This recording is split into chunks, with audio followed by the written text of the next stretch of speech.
जय हिंद. मी brigadier Hemant Mahajan. आज आपण तीन अ, महत्वाच्या घटनांवरती बोलणार आहे. सर्वात पहिले तालिबानचे जे फॉरेन मिनिस्टर आहे ते भारतात आहे. हे अनेक वर्षामध्ये पहिल्या वेळा होत आहे की तालिबानचा कोणीतरी मिनिस्टर हा भारतात येतो आहे. ते भारतामध्ये आपल्या फॉरेन मिनिस्टर डॉक्टर जयशंकर यांना भेटलेले आहेत. National security adviser Shri Ajit Doval आहेत, त्यांना भेटणार आहेत. तर या भेटीचं महत्व काय? लक्षात असावं, ज्यावेळेला तालिबानची राजवट आली अफगाणिस्तानमध्ये, तर पाकिस्तानला खूप आनंद झाला होता. कारण त्यांना वाटलं होतं की अफगाणिस्तानमध्ये आता एक असं सरकार आलेलं आहे जे पाकिस्तानचं ऐकतं आणि ज्यामुळे अफगाणिस्तानचा वापर त्यांना पाकिस्तानला जी एक स्ट्रॅटेजिक डेप्थ नावाचा जो कॉन्सेप्ट आहे ते पूर्ण करण्यामध्ये मदत होईल. स्ट्रॅटेजिक डेप्थ याचा अर्थ काय? पाकिस्तानची जी रुंदी आहे ही अत्यंत कमी आहे आणि युद्ध झालं तर पाकिस्तानमधल्या सगळ्या जागा त्या भारताच्या क्षेपणास्त्र आणि विमानांच्या रेंजमध्ये आहेत आणि यामुळे पाकिस्तानला लपायला जागाच नाहीये. त्यांना वाटत होतं की जर पाकिस्तान आणि भारताचं युद्ध झालं, जसं समजा ऑपरेशन सिंदूरमध्ये झालं होतं, तर त्यावेळेला जर पाकिस्तानच्या विमानांना लपायचं असेल तर त्यांना अफगाणिस्तानमधले विमानतळ म्हणजे काबूल आहे, बगाराम आहे आणि कंदाहार आहे, अशा ठिकाणी जागा मिळायला पाहिजे, जिथून ते भारताशी लांबून राहून युद्ध करू शकतात. परंतु त्यांचा हा जो अपेक्षाभंग मात्र पूर्ण झालेला आहे आणि पाकिस्तान आणि आणि अफगाणिस्तानचे संबंध अतिशय रसातळाला पोहोचले आहेत. आणि असं म्हणता येईल की दुष्काळात 13वा महिना. आजच एक बातमी आलेली आहे की पाकिस्ताननी काबूल जी राजधानी आहे अ, अफगाणिस्तानची, त्याच्यावरती हल्ला केला विमानाचा आणि त्यामध्ये तेहरीक तालिबान पाकिस्तानचा जो मुख्य महसूद म्हणून आहे तो मारला गेला असावा, अशा प्रकारची बातमी आहे. आता तेहरीक तालिबान पाकिस्तान काय आहे? तेहरीक तालिबान पाकिस्तान हा अफगाणिस्तान मधला एक कडवा गट आहे, ज्याची इच्छा आहे की पाकिस्तानचा जो प्रांत आहे खैबर पख्तूनवा, ज्याचे इम्रान खान हे चीफ मिनिस्टर होते आणि जिथे पठाण राहतात, या भागानी अफगाणिस्तानमध्ये सामील व्हावं आणि तिथे अफगाणिस्तानचं सरकार यावं किंवा तालिबानचं सरकार यावं. आणि त्याकरता ते खूप हिंसाचार करतायत आणि त्यांनी पाकिस्तानी सैन्यावरती खूप हल्ले केले आहे. आणि परवाच जो हल्ला झाला होता, त्या हल्ल्यामध्ये 11 पाकिस्तानी सैनिक हे मारले गेले होते आणि बहुतेक त्याचाच बदला घेण्याकरता आता पाकिस्ताननी एअरफोर्सचा वापर करून तालिबानवरती आणि तेहरीक तालिबानवरती हल्ला करून त्यांच्या मुख्याला मारलं असावं. यामुळे काय होईल? यामुळे दोन देशामधले जे टेन्शन आहे हे अत्यंत वाढेल आणि ज्यामुळे परिस्थिती जी आहे ती अजून जास्त खराब होईल. अ, स्वतः जे आपले एक युद्धतज्ञ आहेत चाणक्य यांनी अनेक वेळा म्हटलं होतं की शत्रूचा शत्रू हा आपला मित्र असतो आणि अफगाणिस्तान आणि पाकिस्तानमध्ये जर वैर निर्माण झालं तर याचा फायदा आपल्याला खूप जास्त आहे. कारण पाकिस्तान अफगाणिस्तान भूमीचा वापर करायचा भारताच्या विरोधात कारवाया करण्याकरता, ते आता होणार नाही. दुसरं, अफगाणिस्तानमध्ये चीन सुद्धा खूप उलट्या सुलट्या कारवाया करतो आहे, ते होणार नाही. आणि याच्याशिवाय असं म्हटलं जातं की अमेरिका सुद्धा तिथलं जे विमानतळ आहे खास तर बगारामचा, तिथे येण्याचा प्रयत्न करत आहे आणि तिथून अनेक वेळा अमेरिका भारत विरोधी कारवाया सुद्धा करतं, ते होणार नाही. म्हणजे आपण अफगाणिस्तानची किंवा तालिबानची मदत घेऊन चीनला, अमेरिकेला आणि पाकिस्तानला शह देतो आहे. ही एक अत्यंत महत्वाची घटना आहे. दुसरं असं की ज्यावेळेला अफगाणिस्तान आणि पाकिस्तानचं एकमेकाशी भांडण सुरू असतं, तर त्यावेळेला पाकिस्तानला थ्री फ्रंट वॉरला उत्तर हे द्यावं लागतं. म्हणजे ते अर्थात भारत पाकिस्तान सीमेवरती तर तैनात आहेतच, याच्याशिवाय ते अफगाणिस्तान पाकिस्तान सीमेवरती अफगाणिस्तान म्हणजे तालिबानशी लढतायत. आणि तिसरं, याच वेळेला बलुचिस्तानमध्ये, खैबर पख्तूनवामध्ये त्यांच्यावरती बलुची आर्मी हल्ले करते आहे. तर थोडक्यात जी सुरक्षा परिस्थिती आहे पाकिस्तानची, ती अत्यंत खराब झालेली आहे आणि त्यामुळे त्यांना एक मोठा शह मिळतो आहे. तर म्हणून अफगाणिस्तानच्या फॉरेन मिनिस्टरची व्हिजिट भारताला ही अत्यंत महत्वाची आहे.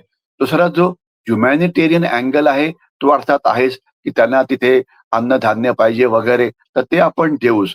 आणि याच्याशिवाय जो अजून एक महत्वाचा जो अँगल आहे, तो म्हणजे तालिबानला आपण मदत करतो आहे.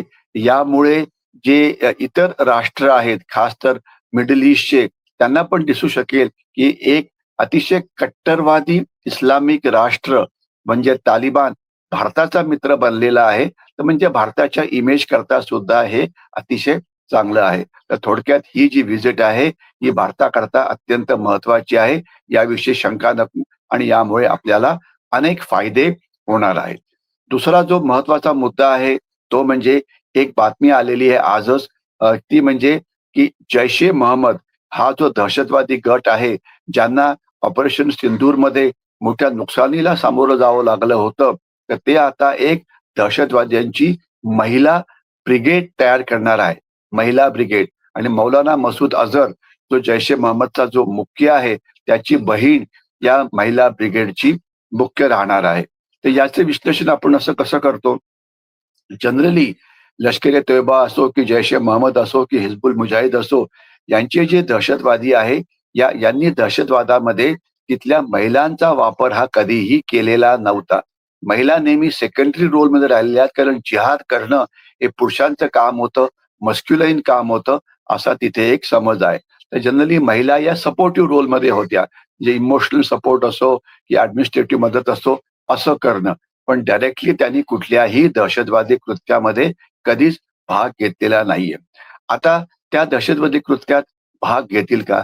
तर पहिलं विश्लेषण असं आहे, की जैश-ए-मोहम्मदचं नुकसान खूप झालेलं आहे. त्यांना पुरेसे नवीन रिक्रुट्स दहशतवादाकरता मिळत नाहीये. म्हणून त्यांनी आता महिलांना सुद्धा वापरायला सुरुवात केलेली आहे. याचा अर्थ सरळ आहे, की त्यांना नवीन रिक्रुट्स पुरेशा संख्येमध्ये मिळत नाहीयेत. आणि दुसरं तिकडनं एखादी महिला पाकिस्तानमधून भारताच्या काश्मीरमध्ये प्रवेश करून काही गडबड करेल का? तर ही शक्यता जवळ-जवळ 0 आहे. हे होण्याची शक्यता अजिबात नाही. परंतु एखाद्या वेळेला काश्मीरमध्ये असलेल्या महिला ज्या रॅडिकलाइज्ड आहेत किंवा ज्या उग्रवादी विचारसरणीच्या आहेत, त्यांचा वापर केला जाऊ शकतो का? तर ही शक्यता आहे. तर म्हणून आपल्याला अशा प्रकारच्या ज्या उग्रवादी महिला काश्मीरमध्ये, काश्मीर खोऱ्यामध्ये आहेत, त्यांच्यावरती मात्र लक्ष हे ठेवावं लागेल. डायरेक्टली कुठलीही महिला दहशतवादी पाकिस्तानमधून भारतामध्ये येण्याची शक्यता जी आहे, ती अत्यंत कमी आहे किंवा शून्य आहे. ते येणं जवळ-जवळ शक्य नाहीये. तर परंतु रॅडिकलाइज्ड महिला यांच्यावरती आपल्याला लक्ष ठेवायला पाहिजे. कारण आपल्याकडे पहिले पण रिपोर्ट आलेले आहेत, की काही रॅडिकलाइज्ड महिला ISIS करता काम करत होत्या, काही अल-कायदा करता काम करत होत्या. तर त्याच्यावरती लक्ष असणं हे आपल्याला अत्यंत गरजेचं आहे. आणि तिसरा आणि शेवटचा मुद्दा जो आहे, तो आहे, की ब्रिटिश पंतप्रधान स्टारमार यांची भारताला भेट. आता या भेटीचं मी फक्त 3च महत्त्वाचे मुद्दे मांडू शकतो. या भेटीचं महत्त्व काय आहे? पहिले आर्थिक महत्त्व. ब्रिटन आज नंबर 5 ची अर्थव्यवस्था आहे. भारत आज नंबर 4 ची अर्थव्यवस्था आहे. भारत-ब्रिटनचा जो व्यापार आहे, हा जवळ-जवळ 65 अब्ज डॉलर्स इतका आहे आणि ब्रिटनशी आपली बायलॅटरल ट्रेड अग्रीमेंट झालेली आहे. म्हणजे त्याला म्हणतात, की डायरेक्ट फॉरेन ट्रेडची अग्रीमेंट झालेली आहे. आता त्याच्यावरती फक्त चांगली अंमलबजावणी करण्याची गरज आहे. त्यामुळे भारत आणि ब्रिटनमधला जो व्यापार आहे तो वाढेल आणि स्टारमार यांच्याबरोबर प्रचंड मोठ्या संख्येमध्ये त्यांचं बिझनेस डेलिगेशन आलेलं होतं. तर त्याकरता आपल्याला नक्कीच बिझनेस वाढेल याविषयी काही शंका नको. तर तो एक भाग झाला. दुसरी महत्त्वाची घटना अशी घडली, की त्यांच्याबरोबर अनेक तिथल्या ज्या प्रसिद्ध एज्युकेशनल इन्स्टिट्यूट्स आहे, म्हणजे स्टॅमफोर्ड आहे, मग ऑक्सफर्ड आहे. तर त्या आता भारतामध्ये त्यांच्या ब्रांचेस खुलणार आहेत. म्हणजे ब्रिटिश एज्युकेशनला खूप मानलं जातं आणि आपले अनेक विद्यार्थी प्रचंड पैसा खर्च करून हे इंग्लंडला शिकण्याकरता जातात. आता जर हे शिक्षण जर आपल्याला इथेच भारतात उपलब्ध झालं, तर हा भारताला एक फार मोठा फायदा होऊ शकतो. आपलं एज्युकेशनल स्टँडर्ड्स वर्ल्ड क्लास करण्यामध्ये. कारण ऑक्सफर्डचं हे खूपच जुनं नाव आहे. तर याच्यामुळे आपल्याला तो एक मोठा फायदा होईल. आणि तिसरं आपल्या पंतप्रधानांनी ब्रिटनला सांगितलेलं आहे, की आज ब्रिटनमध्ये काही खालिस्तानी उग्रवादी भारतविरोधी कारवाया करतात त्यांच्यावरती कंट्रोल हा राहिलाच पाहिजे. मला खात्री आहे की त्याच्यावरती कारवाई केली जाईल, कारण हे खालिस्तानी ब्रिटनमध्ये पण उग्रवादी काम करतात, याच्याशिवाय कॅनडामध्ये पण करतात, याच्याशिवाय ते अमेरिकेमध्ये करतात. तर त्यांचं जर त्यांना जर थांबवता आलं तर नक्कीच फायदा होईल. आणि चौथा मुद्दा असा की यामध्ये अनेक आपले जे इकॉनॉमिक ऑफेंडर्स आहेत, मग ते नीरव मोदी असो की विजय माल्या असो, हे पळून जाऊन ब्रिटनमध्ये आसरा घेतात. म्हणजे ही पद्धतच आहे की सगळे गुन्हेगार हे ब्रिटनमध्ये जाऊन आसरा घेतात आणि मग तिथे ह्युमन राईट्सच्या नावाखाली तिथे लपून बसतात. आता हे जर इकॉनॉमिक ऑफेंडर्स आपल्याला परत आणता आले आणि त्यांना भारतीय कायद्याच्या खाली जर शिक्षा देता आली, तर ही एक फार मोठी उपलब्धी होईल.